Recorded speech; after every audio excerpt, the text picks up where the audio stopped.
Şimdi bu süreçte kardeşliği ortak bir değer, barışı ise ortak bir gelecek tahayyülü olarak ele aldığımızı ifade etmemiz gerekiyor.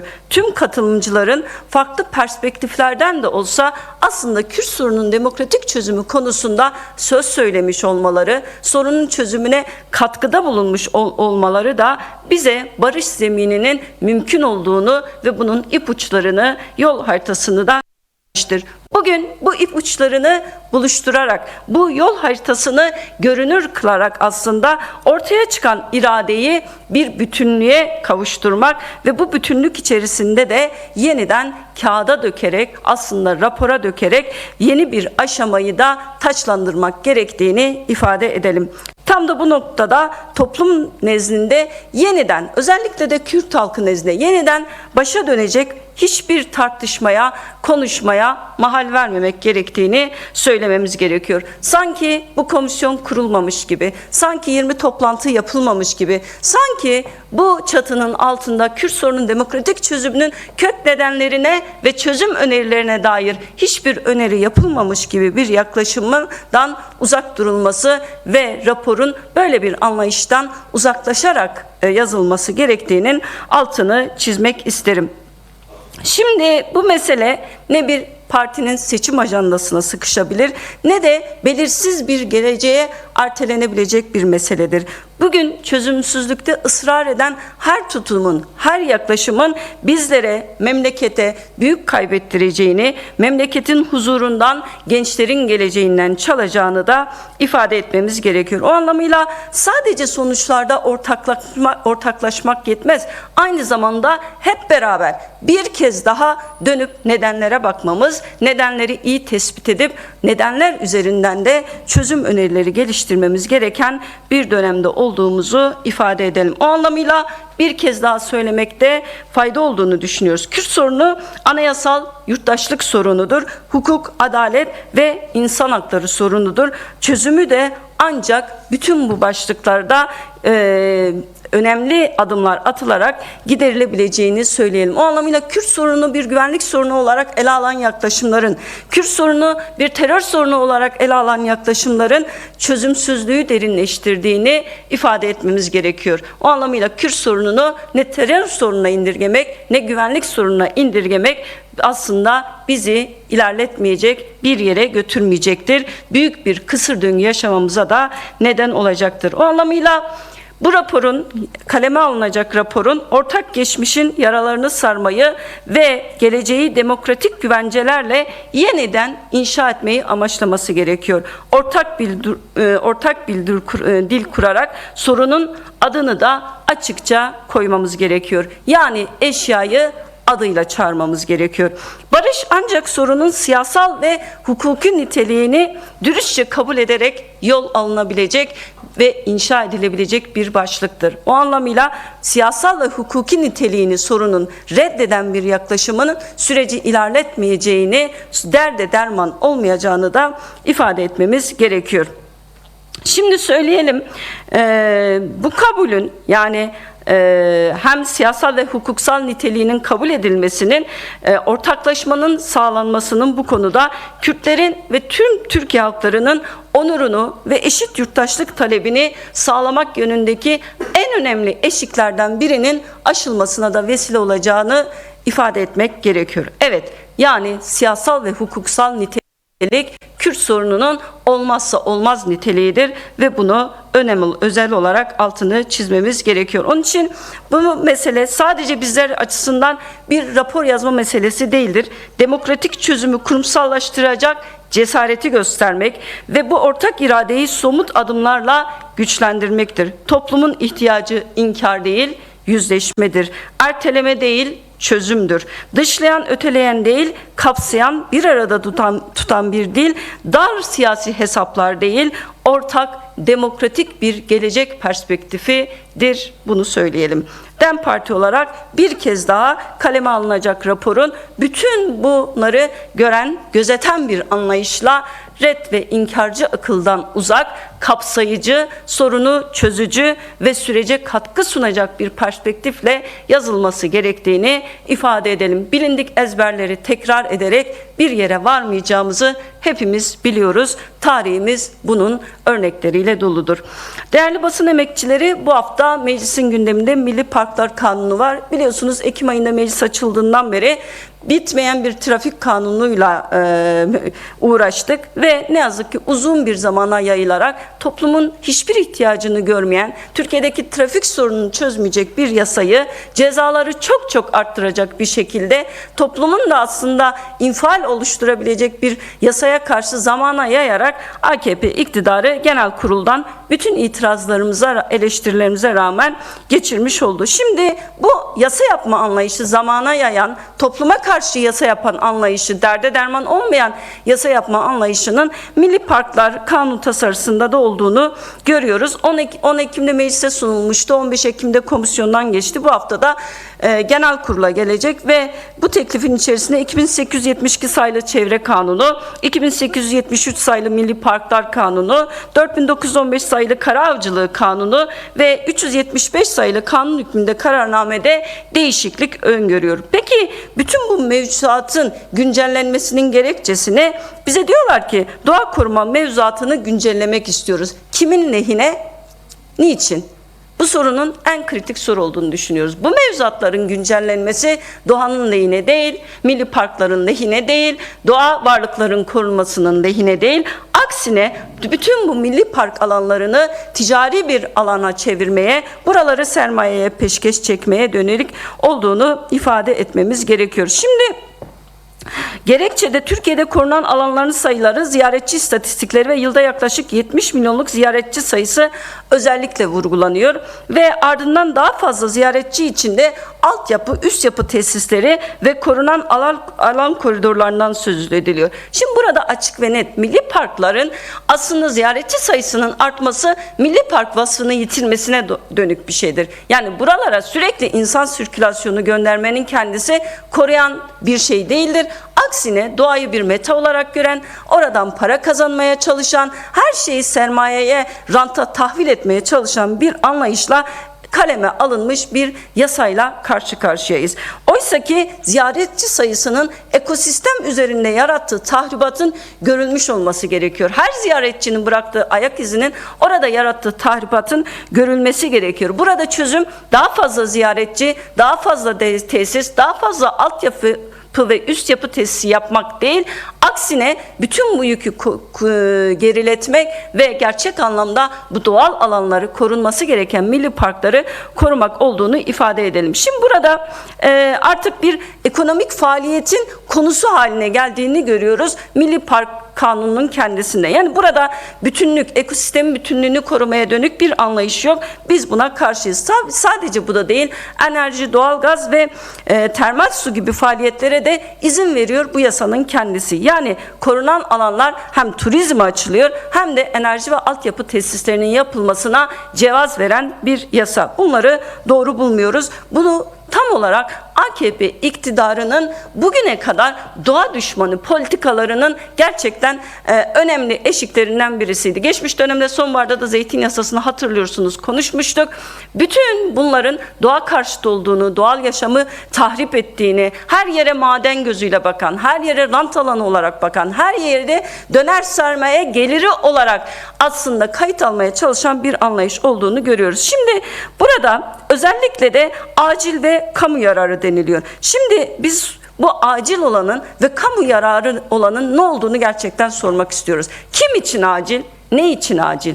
Kimin kamu yararı? Gerçekten kamu yararı dediğimiz şeyin kendisi toplumsal faydaysa, toplumsal yararsa, toplumun tamamını gözetiyorsa buradaki kamu yararının aslında sermaye yararı olduğunu, AKP yararı olduğunu, bir avuç müteahhidin, yandaşın oralarda yapılacak tesislerden para kazanmasına dönük bir yaklaşım olduğunu ifade edelim. O anlamıyla en çarpıcı örnek Marmaris'teki Milli Parkı'nda Simpaş eliyle aslında yapılan inşaat, biliyorsunuz yıllardır konuşuluyor ama ama halihazırda orada devam ediyor. O anlamıyla bu yasanın hiçbir şekilde doğal sit alanlarını korumaya dönük olmadığını ifade edelim. Diğeri kara avcılığıyla ilgili olan, bir defa bu avcılık ruhsatları iptal edilenlerin yeniden ruhsat almasını çok kolaylaştırıyor. İkincisi, cezalar kağıt üstünde artırılıyor ama gerçek anlamda hiçbir caydırıcılığı olmadığını da çok iyi biliyoruz. O anlamıyla yaban hayatı bir kez daha av kaynağı olarak tanımlanıyor. Ben kendim de Dersimliyim.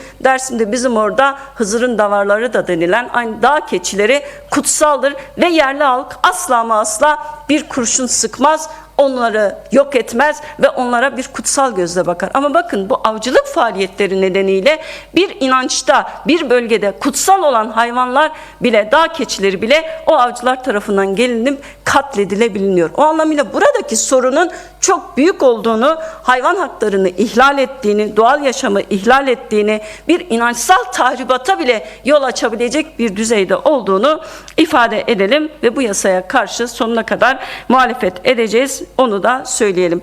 Diğer bir gündemimiz değerli basın emekçileri, kadınlara yönelik cinsel istismar davaları. Bu çatının altında da biliyorsunuz bir taciz, çocuklara yönelik taciz davası vardı ve ne yazık ki son görülen duruşmada mahkeme gerçekten hiçbir şekilde çocuğun üstün yararını gözetmeyen bir şekilde oradaki tutuklu sanıkları serbest bıraktı ve özellikle de mahkeme aşamasında yaşananların çok çarpıcı olduğunu ifade edelim. Çocukların ifadeleri alınmadan önce Çocuk İzlem Merkezi çip görüntüleri yeniden izlenmesi talebi açıkça reddedildi ve yetmedi, 4 tutuklu somut delil yok gerekçesiyle de bırakıldı. Daha sonra kamuoyunda oluşan infial ve aslında çok açık WhatsApp yazışmalarında açık delil durumu olmasına göz önünde bulundurularak yeniden tutuklama kararı verildiğini de az önce öğrendik. 3'ü tutuklandı. Bir kişi halihazırda yakalanmaya çalışılıyor. Şimdi bunu açık ve net söyleyeyim. Burası meclis. Burası Türkiye Büyük Millet Meclisi. Meclisin çatısı altında çocuklar cinsel tacize uğradılar. Bütün sürecin içerisinde bu süreç bir şekilde toplumdan kaçırılmaya, meclisten kaçırılmaya da çalışılıyor.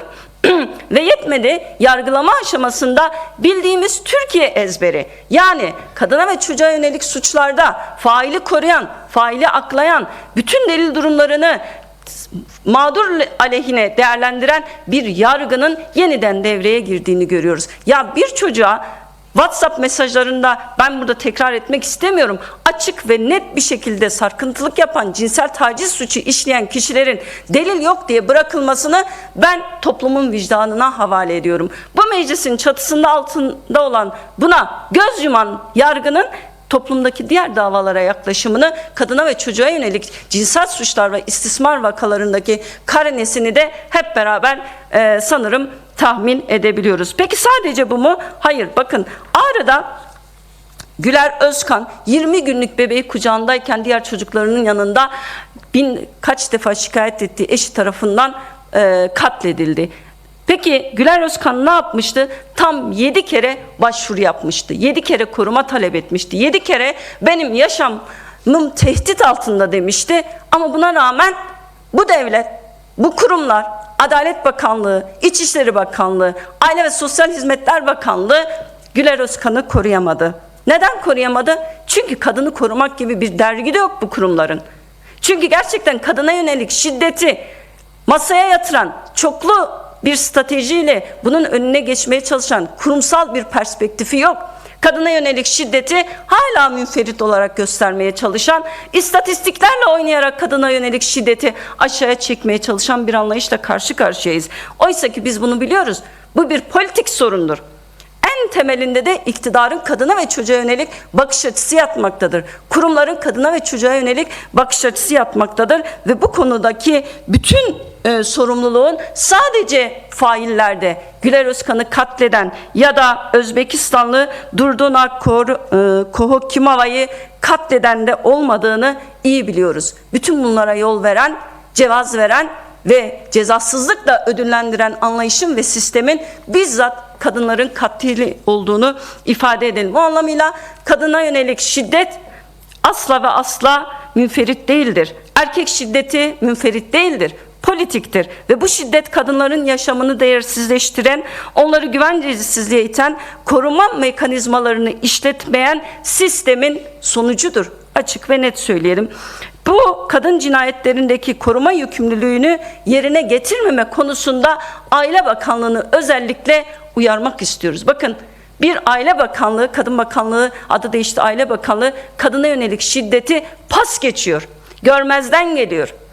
Bir kadın kırımına varan, bir cins kırımına varan şiddeti münferit gösteriyor ve ne kadınların ne de çocukların yararına bir düzenleme hali hazırda yapılmıyor. Cezasızlık almış başını gidiyor ve sadece Ocak ayında 20 kadın erkekler tarafından katledilmiş.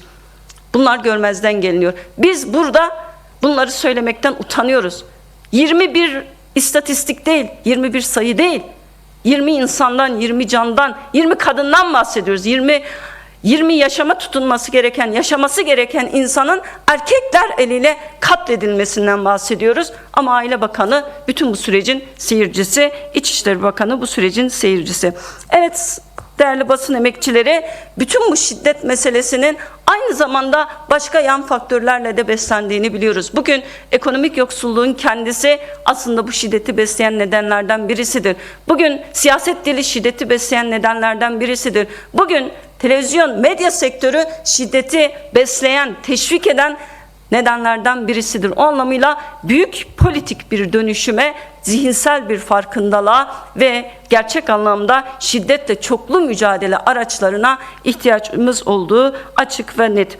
Değerli basın emekçileri, 19 Şubat günü de Ramazan'ın ilk günü olacak. 18'inde sahura kalkılacak. 19 akşamı da iftarlar açılacak. Ben bu vesileyle Ramazan ayını, bütün Müslüman alemine şimdiden Ramazan ayını tebrik ediyorum. Gerçek anlamda Ramazan sofraları aslında rahmettir, berekettir. Fakat gelin görün ki Türkiye'de ne Ramazan sofraları ne de sahur sofraları artık kurulamaz bir hale gelmiş. Bugün Türkiye'de en büyük sorunların başında gıda enflasyonu geliyor. Gerçek anlamda muazzam rakamlar var. Dünya genelinde gıda fiyatları Ocak ayında aylık bazda %0,4, yıllık bazda ise 0,6 gerilemiş. Peki Türkiye'de ne olmuş diye baktığımızda yalnızca bir ayda 6,59, yıllık da 31,69 oranında artmış. Yani dünyada gerileyen bir gıda fiyatları var. Türkiye'de gıda enflasyonu